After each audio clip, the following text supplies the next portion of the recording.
when can a listing be signed for the sale of real property in probate? Now, there's a couple questions within the question, and so I'm going to try to cover them all. Keep in mind, I'm not an attorney, but I'm experienced in this area. I see what happens all the time. So the listing agreement is really between two parties, between the broker and between the estate.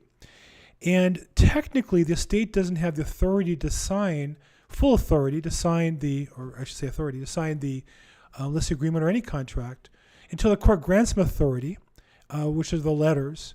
And then really technically, they're supposed to have an original certified copy. That said, if the customer and the broker agree to work off of the written copy or a copy off online, unless one of them is going to let it break the contract and eventually they're going to get the certified copy, it is the custom of many people to move forward once it's been issued without waiting for an actual certified copy.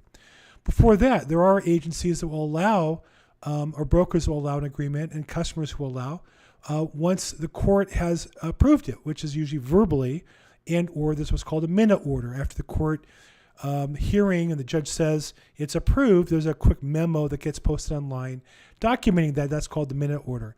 And so many brokerages and agents who allow with a minute order to get the listing signed. There's also some agents who will go before that and will, with a verbal agreement from the petitioner at that point, who's petitioning to be an executor or administrator, but not yet approved, to list the property. Now, Paul Horn, attorney in Los Angeles, discusses this in detail. And he says as long as on the agreement it's disclosed, and if you're putting it in the MLS, you're obligated to disclose there as well. Some MLSs allow you to do that, some don't. So you need to check with your local MLS. You also need to check with your broker. And of course, all these rules vary by state. Paul Horn is an attorney practicing law in California, not in other states.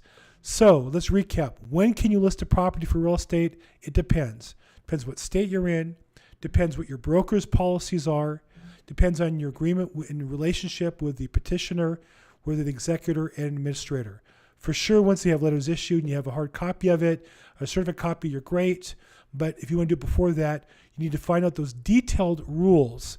If I can help, of course, feel free to give me a call directly, Bill Gross, the LA Probate expert, my phone number and email down